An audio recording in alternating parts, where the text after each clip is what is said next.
So good morning, everyone. My name is Carlos Martins Ferreira. I'm part of the data.europa.eu team, and I welcome you all to this webinar. This webinar is part of a series on data spaces. All of them are published in our academic course, Moving Towards Data Spaces. In past webinars, we have delved into the concept and relevance of data spaces, the building blocks of data spaces from an organizational, technical, and legal perspective. We have also had a webinar on sectoral data spaces, the cultural heritage data space, and the health data space. Given the importance of climate neutrality and the pressing challenges of climate change, the European Green Deal Dataspace emerged to design a data system to facilitate exchange of data and enhance the data availability and reuse across sectors in this matter. Our guest speakers today will delve into the state of play of the European Green Deal data space, the importance of it, some use cases, and some ongoing projects building the foundation of this data space. Before we start, some rules of the game. The webinar will be recorded. The slides will be shared with you via email afterwards.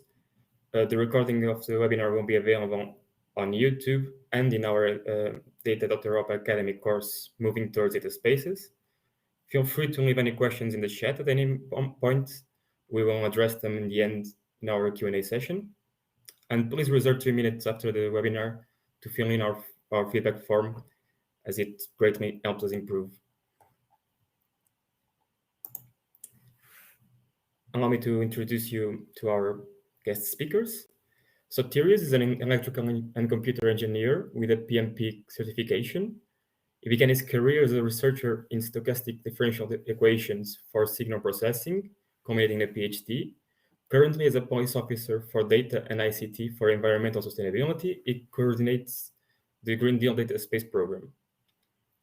Nevena is a senior consultant in IDC's European Government Consulting Unit. Currently, she manages the GREAT project funded by the EU and is involved in other projects related to digital technology. Albana is a scientific officer in the European Commission Joint Research Center, specializing in quantitative and qualitative evolutions of climate action policies, both at national and local levels. And Margarita is an environmental engineer with a PhD in methods and technologies for environmental monitoring. Currently, she works at the European Commission's Joint Research Center in the Digital Economy Unit. Without further ado, let's give the floor to Sotirio, who will introduce you to the basis and strategy behind the European Green Deal Dataspace. Sotirio, the floor is yours. Yeah, thank you, Carlos. Good morning from my side. As Carlos said, my name is Sotirios. I'm a policy officer. I work at DG Environment. In fact, this is 1 year since today is 1 year since I started working on the Green Deal Dataspace.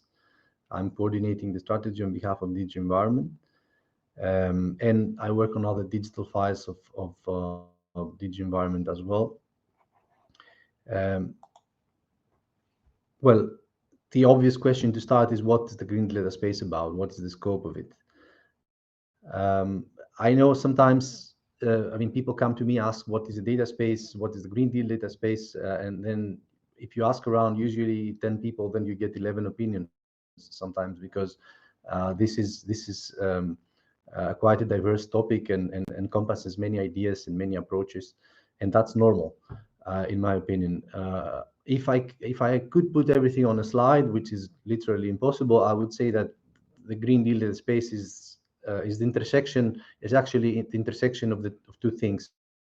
As you see in this Venn diagram, is on one hand the Green Deal objectives, the Green Deal related program, and on the other hand is the data economy. So the intersection of the two, I would say, falls into the scope of the European Green Deal Dataspace. And in fact, when it comes to the Green Deal, we don't want to cover the entire spectrum of the Green Deal, but we focus on 4 areas: circular economy, biodiversity, zero pollution, climate change, and climate adaptation. When it comes to the data economy part, in case you're wondering what this is about, the way I usually usually try to explain that to my hierarchy here in the environment is by using analogies from the real economy. For instance, as in the real economy, you have tangible products that usually they have some kind of sources and raw materials. These raw materials are collected, they are assembled, they are processed, then the product is packaged, and then it's changing hands in order to create value for the customer, or be it a consumer or be it another business. The same happens more or less in the data economy. You have data being collected, you have, instead of value chains, you have data trails. Data are exchanged in a way that somebody creates some value out of them. Uh, and the same way you do business models with the real economy, the same way you should think about data-driven business models, how data can create value. So this gives an overview. Uh, I have structured this presentation to say upfront that we are in a quite critical, let's say, milestone now. Um, we had already the preparatory action of the Green Deal Dataspace that Nevena later on will talk about it and will walk you through what the achievements of the GREAT project. And at the time being, while the GREAT project is kind of arriving at its ending time, we have launched a call for proposals for the implementation or the deployment, if you like, of the Green Deal Dataspace. So these are the key information that you need to be aware in case you're interested. And as well, I'll put in the chat the link where you can download the call for proposals and the detailed information. So the deadline, the call opened a few weeks ago, and the deadline for submission is the end of May, 29th of May, in fact. And then later on, there will be evaluations, and the new project is expected to start in February 2025. And the program manager of this program it's under the Digital Europe program, which is managed by DigiConnect, the colleagues at DigiConnect. And saying that, I will just try to kind of formulate what the Green Deal Dataspace is through some examples and through these call objectives. So in this call, we as I said, we want to make a real deployment. So we want at the end of the day to have it's not going to be like any more kind of research project, rather than we have a tangible infrastructure, operational infrastructure. And this infrastructure needs to deliver certain use cases. So, of course, the idea is not to do anything from scratch, but and from reinvent the wheel, but rather reuse and data that are existing or public data ecosystems, anything that can help to achieve the Green Deal objectives. And of course, we need to take into account the developments and achievements of the GREAT project, the preparatory action. You hear more about that in a second, and then the other Horizon Europe projects that are ongoing, and you can see a few of them in the bottom of the slide.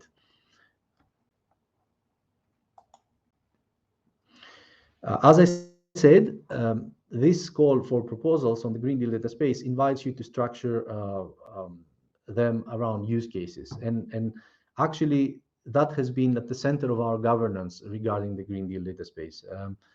We think that use cases, they have, if they are, let's say, developed appropriately, they can have multiple benefits.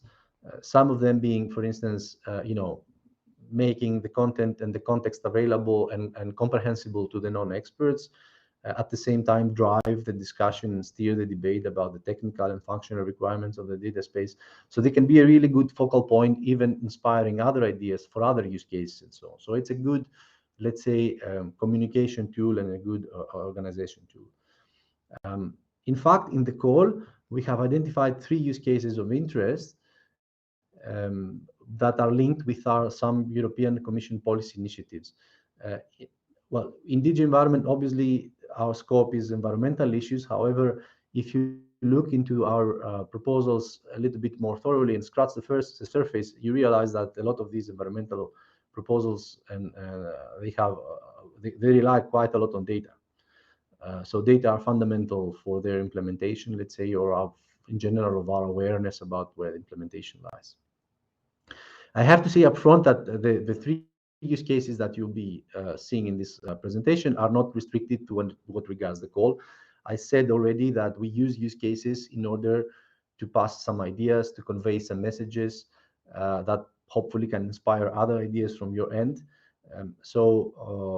We hope that they kind of help as examples or paradigm for you to, of course, you're welcome to work on those, but you are very welcome if you think of applying later to come up with your own ideas. Actually, in the call text, it says any data space use case whose principal value lies in at least one of the four focus areas, which again are biodiversity, circular economy, zero pollution, climate change, adaptation. Then they are in scope. So let's look into those use cases. The first one is about textiles. I don't know if you know, but starting from next year,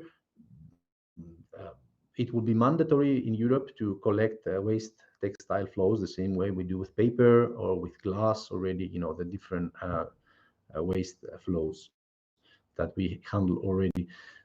And in fact, the brands, the manufacturers, the brands mostly who put those textiles in the market, they will be obliged to pay some fees, and they call them producer responsibility fees or eco-modulation fees. And the reason is that those fees, one of the things will be to cover operational cost of managing those wastes. So we have collection points where you can go and deposit the clothes. Then we have sorting, we have recycling, and then obviously some residual waste, which at the moment is a lot, is going to landfilling and incineration. But all this system to operate obviously has costs, and it has revenues, because, for instance, if you feed back the recycled content to the manufacturers and brands, obviously you generate revenues and so on. Uh, but to be able to calculate those fees, you need to have data. So you need to have data about what is collected, what is sorted, what is recycled, what are the flows, what are the volumes, and so on. That's why we're producing a producer responsibility organization information system, which will actually help the mission of this producer responsibility organization, which is to manage the waste. And we say we want this to be DPP ready, but before saying that, I would have to say that those data are not only necessary for operational reasons, but their transparency is also very useful, for instance, for the market. If people want to make investments or recycling facilities, or people, if they want to be able to do business deals and purchase recycled content, then the market needs transparency in order to be able to operate. Otherwise, it's not possible. You need marketplaces. So data and transparency is very important. And then I said we are looking to a DPP ready information system, because the digital product passport, this is what DPP stands for, is further down the road, is going to happen soon. So we see an interesting data space between the two systems: the digital product passport, which is of course a technology layer bringing capacities for data and technology, and then at the same time we have data collected from the PRO. So there we see some interesting potential.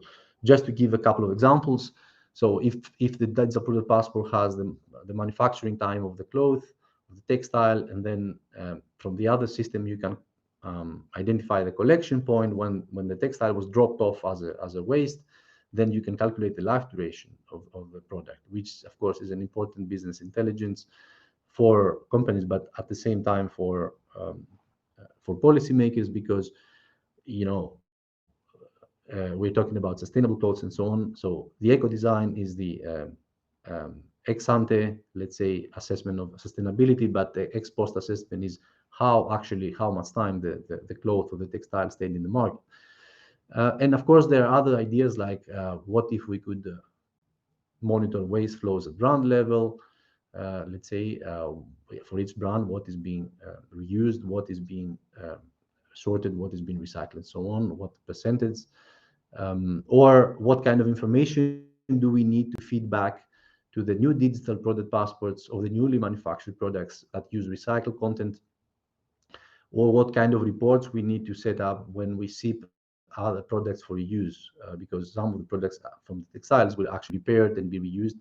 And actually, the new regulation that we're introducing on Amendment on Waste Framework Directive, we have some strict requirements there about collecting reports about the textiles going to be reused. The amendment, of course, is currently in negotiations, so there might be some changes on the way, but the current proposal stands like this. So the general message here that besides textiles, we are looking in general to see digital product passport as I said, the technology and data layer in the context of the data space where we can tap on that layer and the capabilities and the value and create additional use cases and so on, be it in textiles or other value chains. So the call for proposals, but in general, the Green Deal Dataspace is open to ideas like this. The second use case has to do with due diligence systems for companies and supply chains. Probably you are aware that private operators care more and more about their own environmental sustainability performance. This is happening for two reasons, either for compliance. We have a lot of recent legislations either in the pipeline or put already in implementation. So the Corporate Sustainability Reporting Directive, the EU Deforestation Regulation, the Eco Design for Sustainable Products Regulation, all these put some, let's say, restrictions and obligations on private operators. But at the same time, they do that also for a competitive advantage, because in the sustainability race, being green, it also ensures that you get, let's say, loyal customers, better access to finance, or even premium prices from your product. So the call for proposals and in general in the Green Deal data space, we would like to fund infrastructure and applications that help the private operators in the reporting and in their sustainability journey and how they create value. Now, we know that those systems are not something simple. For instance, we have a short example here on the due diligence for the deforestation-free products, where the deforestation risk kind of needs to factor in two big factors. Let's say, let's put two big risks. The one, of course, the obvious, which is where the commodities are cropped and harvested, and there, at those areas, we should make sure that we don't contribute to deforestation or degradation of forest. But then it's not only that, because as commodities travel upstream the value chain until they reach the consumers, we have the contamination risks, meaning the risk that commodities of unknown origin, hence unknown risk of deforestation, are mixed with commodities of known origin. I always bring the example of that if you want to buy organic tomatoes, if somebody on the way mixes organic with non-organic tomatoes, then at the end of the day you don't get the product you paid for. So this is the contamination risk I'm talking about. That on the way you still have the product that you paid for, and there's no contamination risk. And so obviously to do that, it's a quite complex system, and to follow all this. Nevertheless, the three messages here is that either you're thinking of investing on the full system, or you're thinking of investing on building blocks of it. I think that the Green Deal Dataspace is an interesting program. The second is that in several public consultations, the feedback we got was that the imperative to disclose upstream in the value chain for certain operators sometimes conflicts with commercially confidential information. So we hear that. So in this sense, that's why we included also a reference to digital solutions for trying to resolve these tensions and protocols. So how you disclose without compromising your commercial information.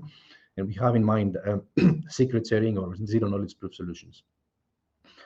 And finally, the last point is, okay, compliance obviously is a big value for private operators, but what else there is out there? How those data can create value, and how data is the product in order to create other value and other data-driven business models. So because the more data points you collect, obviously, the more opportunities there are there. Excuse me. The last use case about which you're going to have a separate presentation from the GRC colleagues on the feasibility pilot they did later on. So I'm not going to say much. Here, the National Forest Inventories, if you don't know, they are some environmental data that come from measurement campaigns in the forest. So practically, people go in the forest in certain locations and take quantitative and qualitative information. But this information is important because it serves as ground truth data, for instance, for training and validating machine learning models for forest monitoring based on Earth observation. In our proposal for forest monitoring, we have some confidentiality preserving safeguards, and this use case that you're going to talk about, the Jersey colleagues talk about later, is mostly about the technology part of those safeguards, because the decision-making process is still ongoing. So I will skip that because you will hear more later. And stay tuned for that. And then what I would like to stress, however, and I said that many times, I'm going to say that again, these are use cases that convey what the Green Deal Dataspace is about, what DG Environment think about it, let's say, based on the regulations we have in mind. But nevertheless, you are encouraged to think more broadly, more openly, think of use cases with other data spaces, think use cases in combination with Destination Earth. The digital for the passport was mentioned already. The digital twins, local digital ones. So really the scope of the potential work and the scope of the data space, the Green Data Space, is really open and broad. These are some acknowledgements about our colleagues that have helped in the definition of those use cases from DG Environment and DG Connect as well in the Joint Research Center. And these are the outcomes and deliverables that we expect when the deployment of the Green Data Space happens. What I would like to stress here is the thing about governance. We often talk about governance in the data spaces, but we have always to make the distinction between the governance that has to do with the different processes for the operation of the data space. For instance, the different teams working on standards, working on the decision-making part, let's say, of how the data space operates. But then there's the algorithmic governance, which is embedded in the system, and the data governance. And there, of course, we talk about the most traditional data access, data authorization applications, but then in the data space, there are even more complex modules, and some of them I already mentioned, like the confidentiality preserving technologies, data control usage, and so on. So there are quite a lot of building blocks there as well that are interesting. These some information about the call. You can find all the information you need in the text, so I invite you to read it carefully. Funding rate is 50%. 8 million euros is the budget, plus to be matched by 8 million euros of private funding. At least 3 beneficiaries, 24 to 36 months the project, and ideally one big project to be funded. And then all this information is also about the call text. I'm gonna skip that. You can find all the information if you want, and this is the funding and tenders portal where you can find what I promised it that is there. So I will stop here, and I will hand over back to you, and looking forward for questions later on. Thanks. Hope I made it on time. Thanks a lot, Sotirios. Well, as you mentioned, the next step now is a presentation from Nirvana, who will show us introduce us to the great project funded by the Digital Europe program. It aims to establish the Green Deal Dataspace and its community of practice to build the sharing ecosystem. Nirvana, the floor is yours. Thank you. Thank you, Carlos. I hope you can hear me and you can see the slides. So hi, everyone. Good morning. It's a pleasure to be here. So thanks for inviting me to present the Green Deal Dataspace, or we call ourselves the GREAT project, which stands for Green Deal Dataspace Foundation and its community of practice. So as you heard earlier from Sotirios, this project is going to end pretty soon. We started the work back in September, 2 years ago. And this is almost our last month, so we are closing the project in April. This is the preparatory action of the Green Deal Dataspace. I really would like to emphasize it. So it's not the Green Deal Dataspace itself, in a sense that we are not building the technical infrastructure. That's something that will be built under the deployment that was just presented earlier. So this project had the goal to do all the research. This was a 100% research-oriented project. And we are a CSA, so it means it's a coordination and support action. And we received the funding through the Digital Europe program. We received around 2 million euros to guide the research there. Just very quickly, I want to highlight the members of our consortium. So IDC, the International Data Corporation, is responsible for the coordination and management. And then we have also the EGI Foundation, who is responsible for the technical coordination. But as you can see from the members of the consortium, we have different players. So we have academia, we have some universities. We also have some SMEs that joined our work, and also some players that are directly linked to some very important initiatives, such as Destination Earth, or the Copernicus services, and any other initiatives that are really linked to environment.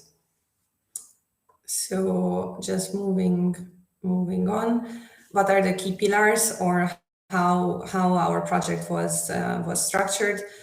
So of course, in our case, we had to set up the so-called community of practice. This is very important. It means, gathering all the stakeholders that are active in the field or that are interested to join this world of the data spaces. It was very important to identify those players that are using data, related to environment in a broad sense, of course. And then gathering inputs from those stakeholders to include in our work. And all the input that we received from the community of practice was going into the other pillars that you can see. So we had a technical blueprint where, of course, we focused on the technical interoperability and some basic concepts on how the technical structure should look like for a Green Deal data space. Then the governance and business models. I think Sotirios explained earlier quite well, which kind of governance. There are different kind of governance when we talk about data spaces. So I will present later what was the work that we have done under that work package. And under that work package, we also analyze or try to identify the business models or the business concepts, just to see if there are already some running examples that we can take into account. And obviously, the data set in a data space, of course, it's quite essential to have to identify or list the data sets that are needed. So we had also a group which was really focusing on identifying the data sets, the data services, and also the data gaps, because in our case, that was also something crucial to understand what is missing and identify those. And lastly, the key outcome of the preparatory action is the roadmap. So in the roadmap, we lay down the key steps, the key elements, and all the milestones that are needed to build a Green Deal data space. And, we lay down the timeline, KPIs, etc. And then I'm sure all of you heard about the Green Deal, and you know how broad Green Deal can be, because it's really covering different kind of policy areas. So Green Deal is also, energy efficiency. Green Deal is also, there is a digital finance aspect, or the sustainable finance aspect. There is also the circular economy action plan, sustainable mobility as well.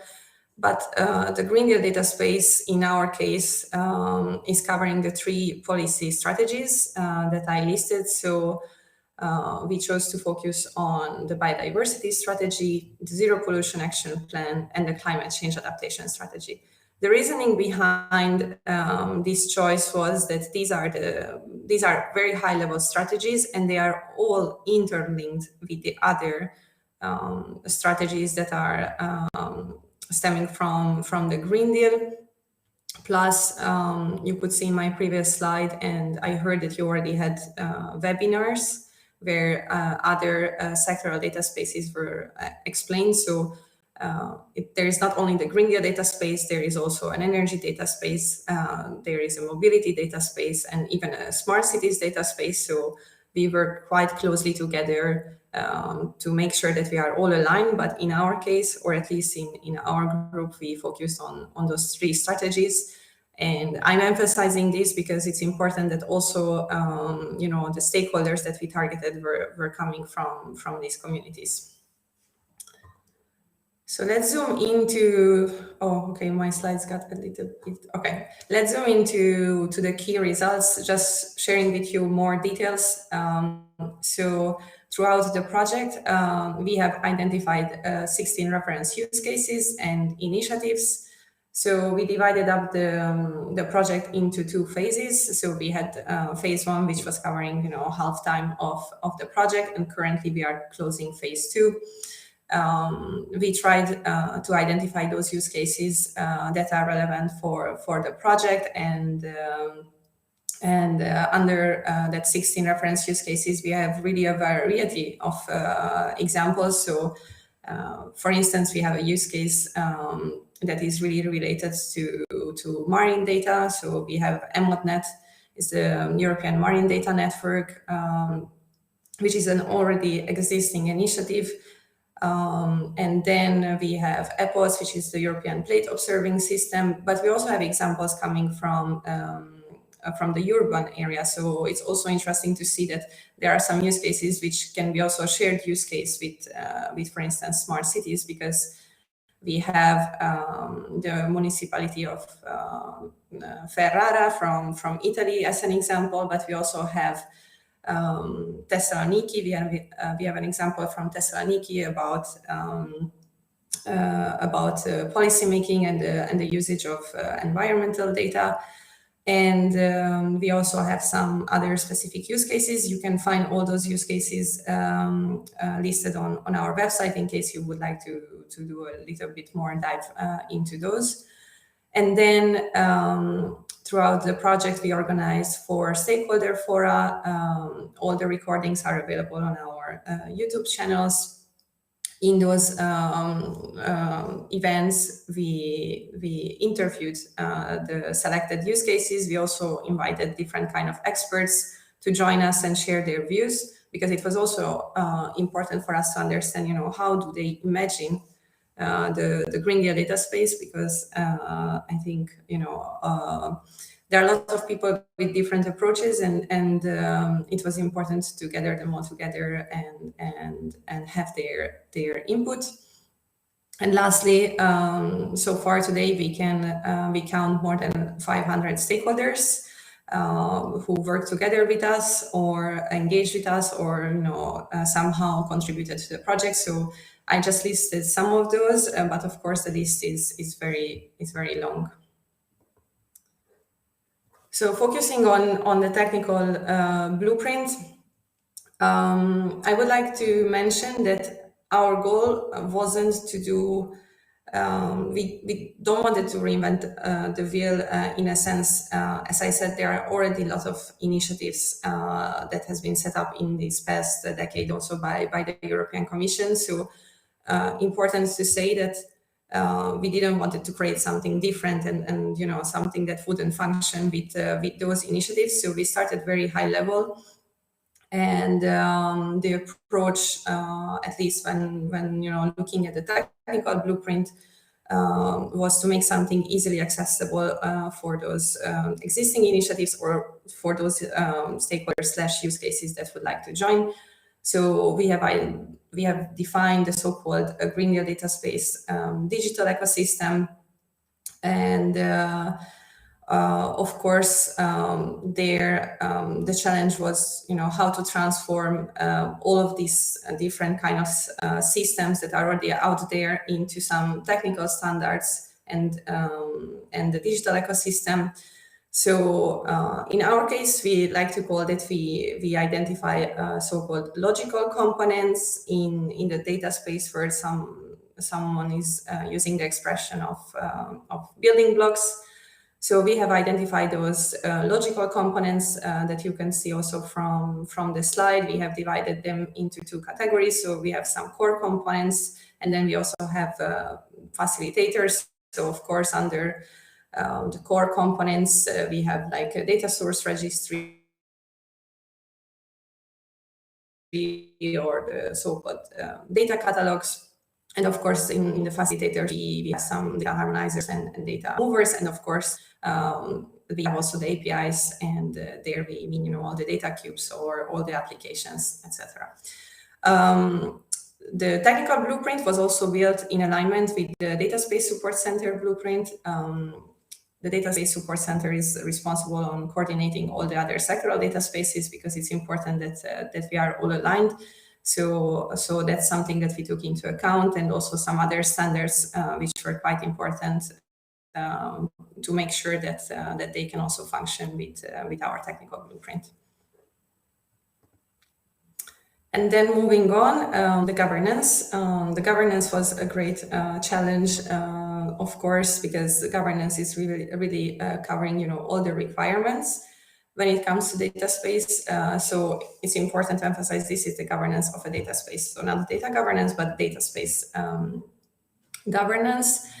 And, in our case, the starting point was, okay, so we need data. We have to make sure the data is accessible from the data space. Then we have the enablers through the use cases. But then all of this needs to be adopted by the broader community. And also there is the aspect of hosting and operation, but this is something that is mainly covered by the technical blueprint. And of course the business models. So to build some sort of value proposition, because data spaces can be interesting, but it's also important to see what is the added value, or if there is any sort of return of investment. And looking at the data providers, talking also to the data consumers and the data intermediaries, we could see that everyone is expecting something different from the data space. So under the governance, we also had to look into those requirements coming from different actors.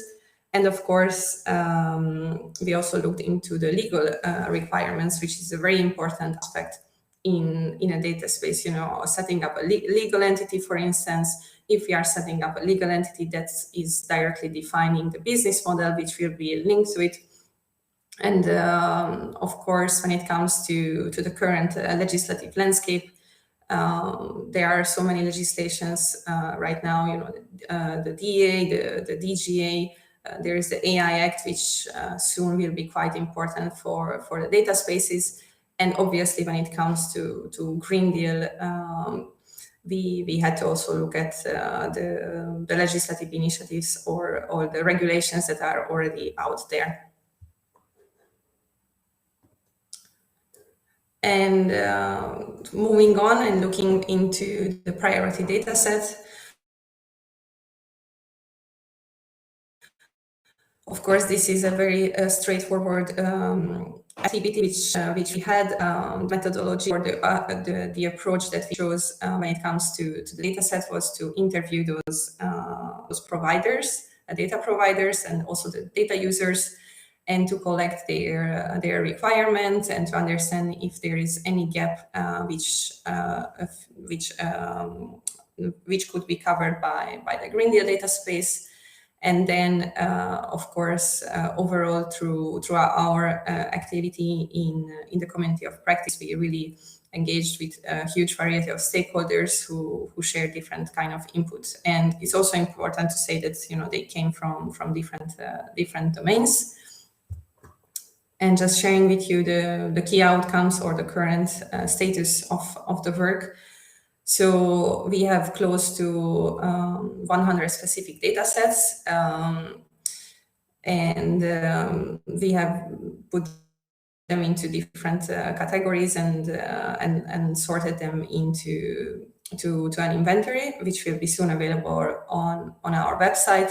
And of course, when it comes to dataset, in our case, the starting point was the Open Data Directive, because quite recently, or a year ago, the Commission also published the high-value datasets, where there are 6 categories which have been identified, such as Earth observation, meteorology, statistics, mobility, etc., which public sector data needs to be made public. So that's something that was quite important in our case. So that was our kind of reference, and then we tried to build on the Open Data Directive and those 6 categories. Then besides the dataset inventory, we also have the data services inventory. There we count today more than 400 data services inventories. We used the approach of prioritization, so to understand, the relevance of that service. Throughout the project, we received different kind of feedback. How do you prioritize the services?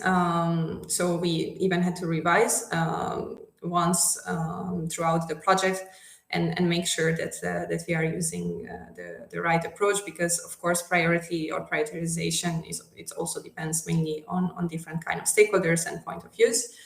And then lastly, the data gaps. So under the data gaps, we are really listing those data sets that does not exist today, or those are the data sets that are out there but mainly not accessible. And that's the feedback that we received in some use cases, that they know that there is a data set, they know where to find it, but when it comes to accessibility, they cannot use it, and that is blocking them to use those data sets. And finally, as I mentioned, the roadmap. So we had to understand, we had to build the so-called minimum viable Green Deal Dataspace. And of course, it's very hard to tell the future, or to be 100% sure that what we are putting down will really function. So it means that testing is really needed. Looking at different kind of approaches is really needed. So going from that proof of concept to this minimum viable data space is something that we try to look at. And we also think that it doesn't have to be only the regional or local examples. That's where we need to start. But at the end of the day, the goal is to build something at the European level. So that's why in the roadmap, we defined those 5 clusters, which are aligned with the policy areas. And and on the top of that, we also added another 2 clusters, where we have the Copernicus services ecosystems and also Destination Earth. Destination Earth is really something that we follow super closely. So we really try to be aligned as much as possible with that initiative. And finally, more visually presenting to you what we mean under the roadmap, and what is the structure that I already mentioned earlier. So of course there is a timeline. The timeline is very important. Now we could hear, from the Commission the timeline that we have also through the deployment call. So we are closing this project now in April, and then more or less, looking at the open call, etc. The real work or building the Green Deal Dataspace would start a year from now, so next year in January. And then we have a 3-year, the deployment call is covering 3 years. And then, the goal is that once the deployment is done, there is a functioning data space. Under the strategic roadmap, of course, we also mentioned that it's important to have KPIs, or some KPIs to measure also success, success rate. That's important. And then obviously the key pillars are those that I just guided you through earlier. And in case you would be interested to see some real content and more detail, I'm sure that some of you are more interested into the roadmap or the governance aspect can be interesting, or you are really into some technical stuff. Then I would like to encourage all of you to go to our website. It's very easy to remember. Our website is called greatproject.eu. And under the resources tab, you can find all of these materials that I just mentioned earlier. However, we are currently working on the second version. So right now, you will find the first version of these deliverables, which we submitted last year in September, and the outcomes or the final version of these pillars will be published at the end of April. So I do encourage you to follow our project, because we will have an updated version, which is in some cases will have an extra content. Also the data set, as I said, and the inventories and glossaries, everything we will make sure to publish everything on our website. And then, of course, if you want to hear more about our activities and what we are doing, I would also encourage you to follow us on our social media platforms. As I said earlier, on our YouTube channel, you can find a nice amount of videos. All the events and workshops that we organized in this past period. And also, I didn't put it on my slides, but in case you would like to meet with us and also listen to the final outcomes of the project, I would like to invite you to our final event, which will take place on the 23rd of April in Brussels. It will be a physical event. However, in case you are not in Brussels or you cannot travel, we will make sure that the final event will be also available on streaming, so you can also follow it online. And I think I will stop here. Thank you so much for your attention. And in case you would like to engage, please feel free to send me an email. Thank you.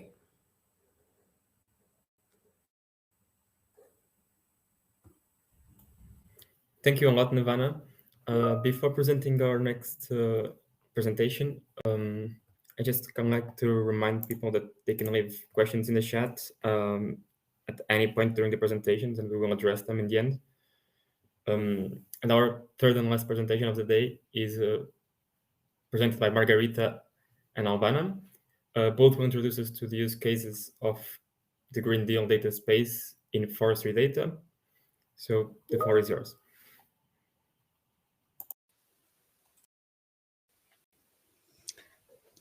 Thank you very much. Okay.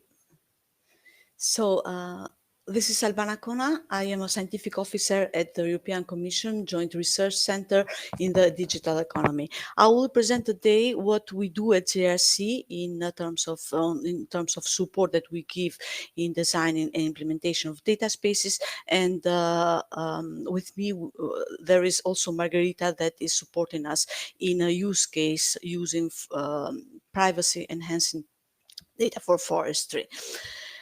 So in JRC, what we do is giving support to data spaces. We are becoming a center of reference for data spaces. We have supported the Data Governance Act through concept management tools with publication on data intermediaries, data altruism. We are supporting transversally the common European data spaces in different sectors with different DGs.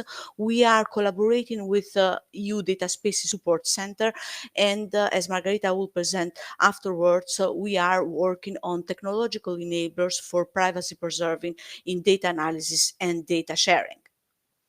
We work also in standardization, especially giving support, giving input to the EU data spaces, the ISO TC 211, and we have collaboration agreement with OGC and GeoNovo.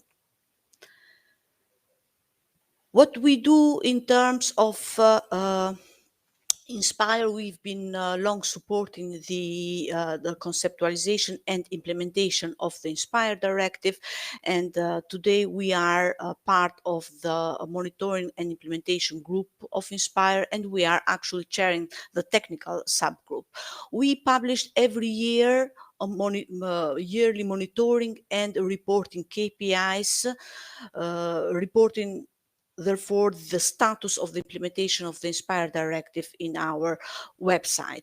We are providing operational support to the geoportal, the validator, the registry, and the help desk, and we are there in the evolution of Inspire, in the modernization and the evolution stage, through the assistance in the Inspire good practices, in the high value data set, and we are participating in the Green Data for All initiative, and of course the Green Deal Dataspace.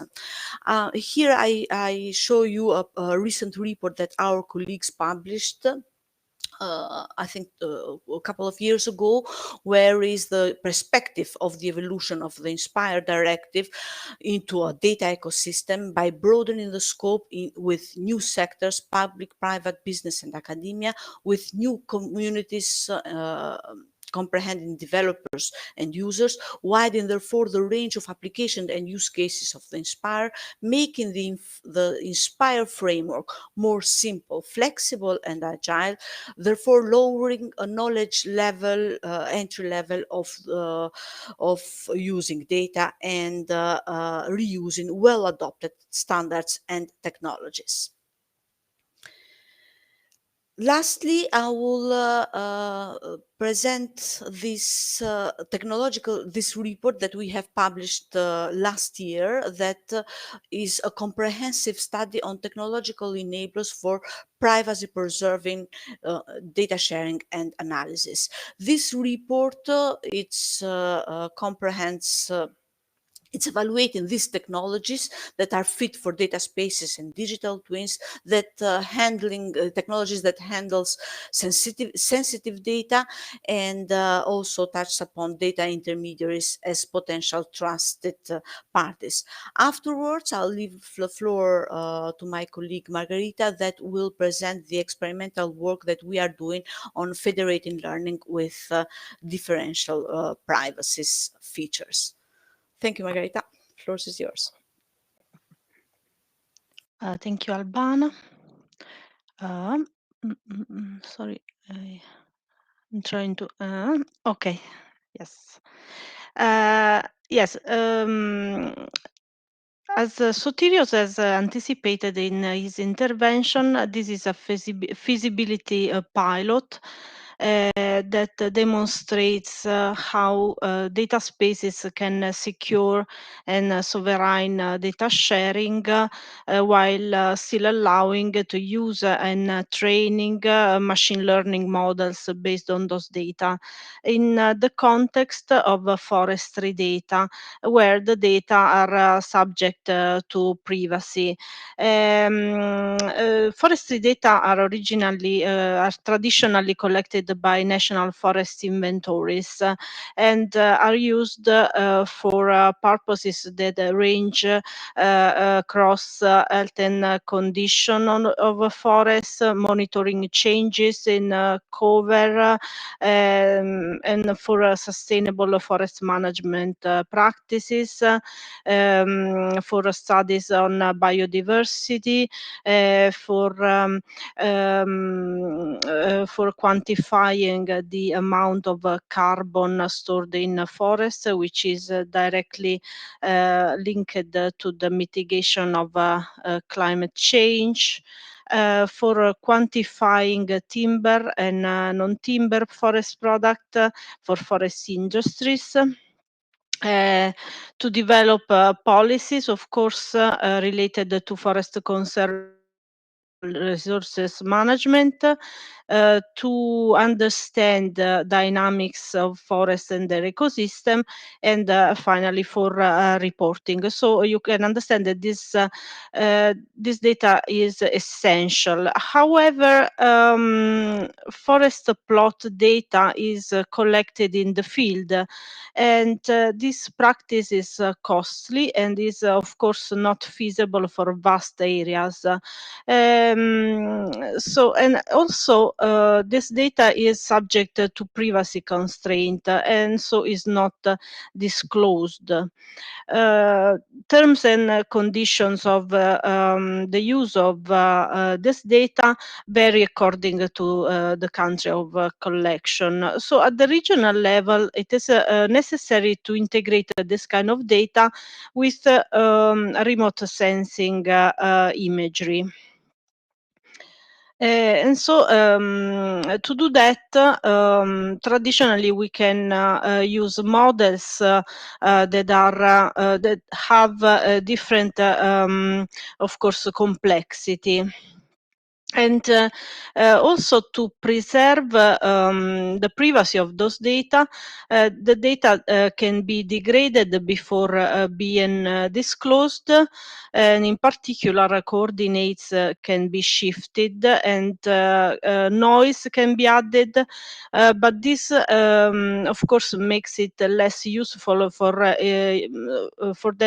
this data to be used in modeling, especially in remote sensing application, because we rely on the precise coordinates for this kind of applications. So this graph represents how the more privacy is preserved, the more we lose accuracy in modeling.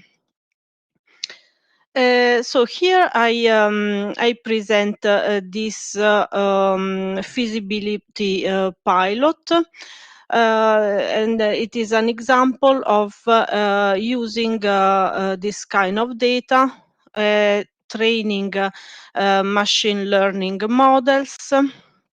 And also, at the end, I will present also how this process can be carried out using, in particular, two types of privacy preserving technologies that are the federated learning and the differential privacy. So in this graph, I try to explain how the process goes. An area of interest is individuated, and Copernicus Sentinel-2 images are downloaded. The bands are loaded and resampled, and we derive vegetation indices from these images. At the same time, I had to create a synthetic data set to reproduce the forest plot, because the forest plot, as I said, are not available even for research to be used. So to reconstruct a sample data set, I used a reference map for above ground biomass from ESA, and I used a forest non-forest map from JRC, where that I used as a mask to sample n random points within the area of interest. And I created a synthetic ground truth data set that represent the reference above ground biomass. So from this map, from these points, I sample the vegetation indices values for those given points, and I produce a tabular data with AGB as the target variable, and the vegetation indices as predictors. This is just an image of the vegetation indices. While this is how the sample dataset presents. So these are points, given coordinates, the value of above ground biomass and the predictors. Starting from this dataset, it is possible to train machine learning models. We just for the sake of the example, we tried multiple linear regression, random forest regression, and gradient boosting regression, with of course different quality of results. In the first line, you can see the different models used, and in the bottom line, you can see two reference maps. The first one is the ESA biomass map, and the second one is GEDI mission. To train the model, it is possible to do it, of course, starting from a sample dataset. But we in this pilot we demonstrate how the training can be performed using federated learning infrastructure. Federated learning enables training the models across decentralized servers that hold the original data. So there is no need to transfer the original data to a central location for training, but the training is performed in the server where the data are. And the model, of course, is trained and then is updated. The updates of the model are shared with a central server to be combined and aggregated, and then the model is updated and is sent back to the devices for further training. So this approach allows for privacy-preserving training, as the raw data remains in the server, the local servers, and only the model updates are shared and are exchanged. In addition to this, if that is not sufficient, noise can be added to the data to ensure that the specific records information are not cannot be discerned from the output. But still providing accurate, useful aggregate information. So this approach can be combined on top of federated learning to maximize privacy. Thank you. So if you have further questions, I will be happy to answer.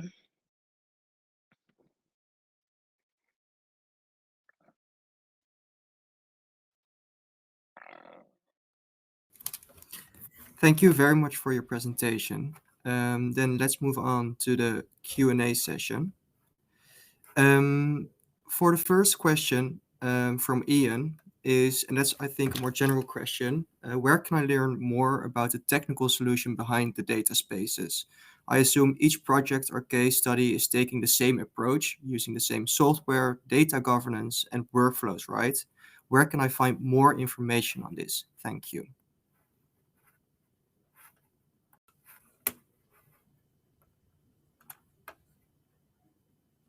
Is there anyone who can answer that question for Ian? I'm happy to answer. Yeah. So yes, indeed, you understood correctly. I mean, we have all the same approach and same structure. So of course, in our case, you can check our deliverable or our document. But if you want to check, for like the global view, I would really encourage you to to go on the website of the Dataspace Support Center. They have recently published, I'm not sure if it's published, but they just presented yesterday the new technical blueprint. So you can also check that. Okay, thank you. Then another question is, and that's more because Nivena, you mentioned something about it. How will the AI Act influence data spaces? Can you tell us more about that?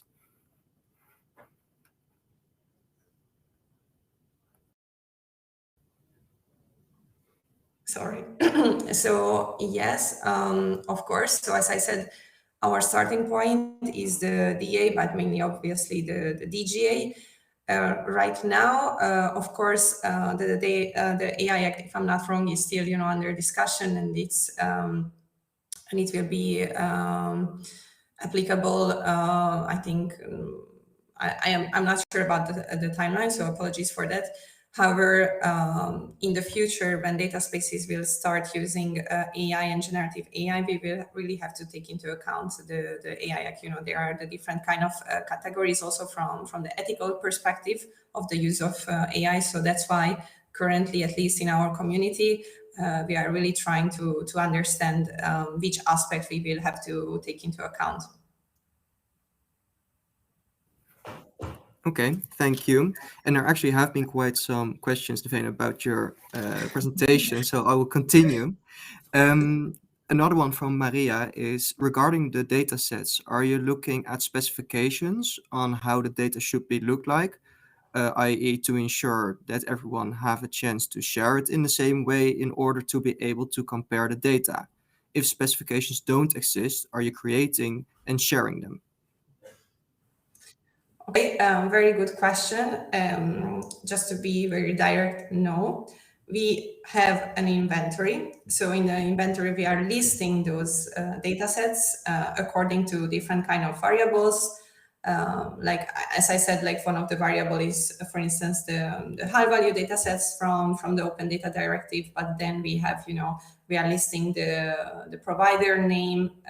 We have a variable about their data format, if it's free of charge, also the frequency, how often is it used, where is the country of origin, and there's also the aspect of machine readability. So we have like a huge list, and based on that, plus according to our use cases, we are listing those data sets in our inventory.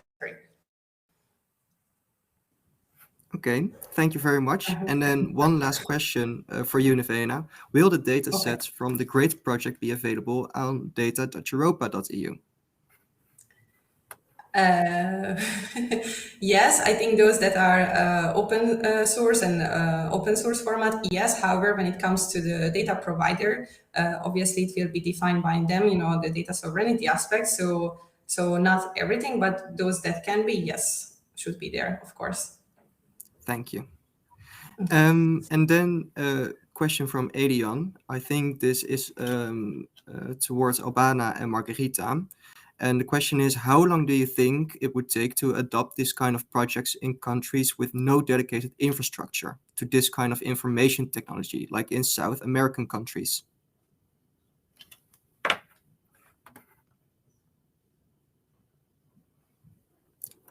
Albana or Margherita, are you able to answer that question?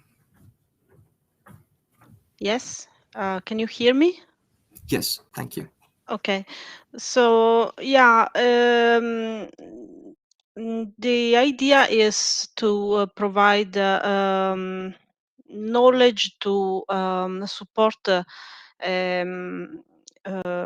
data holders to understand how they can implement this kind of infrastructure. So of course, at the beginning is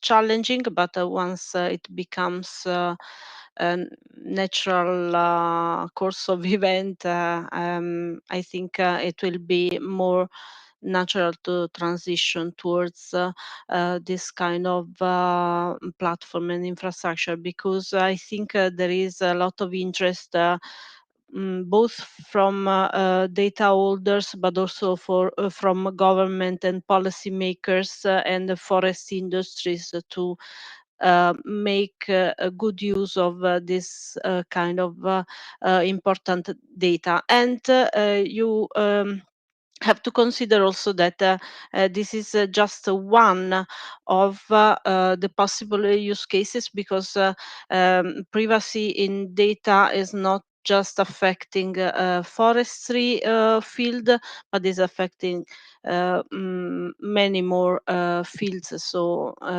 sooner or later, it will be something that every data holder should be handling. Okay, thank you. And then another question for you two is, whom would you expect to have business value for such a case that seems most technology oriented? Would that be the holders of the inventory data because they would be mandated through new regulations?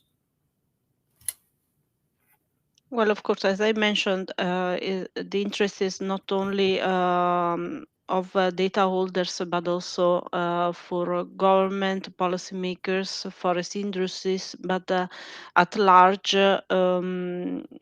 this will definitely be affecting other fields of applications as well. Okay, thank you. And then just one more question. Which data standards are used or considered for making data accessible to users? Also, are there any reference data standards considered for data comparability and further aggregation? Which ones or which vocabularies? We have, of course, been using OGC standards as they are reference standards for geospatial data at the moment. Yeah, but uh, taking into account that this is a really early stage, so we haven't been dealing so much with this kind of uh, let's say issues, because we are in still prototyping. It's just a feasibility pilot.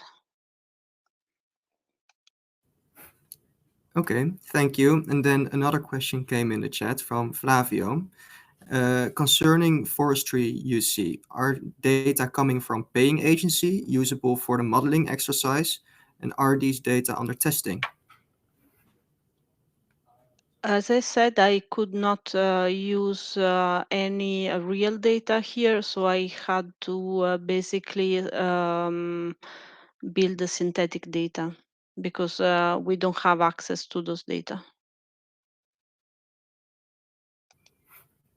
Okay, thank you very much for answering these questions. I think that is it for now. So then we will move on to the end of the presentation. Regarding webinars which are still to come, next week we have the webinar Data Sovereignty and Data Governance. How can data holders stay in control? It will be on Friday and at the same time from 10 to 11:30 CET. I would like to thank the speakers very much for their time today, and also for the attendees to attend this webinar. We would also like your feedback, so please provide your feedback, and that can help us to improve the webinars into the future. In the future. So thank you very much, everyone, and I hope everyone has a very good weekend, and have a good day. Thank you.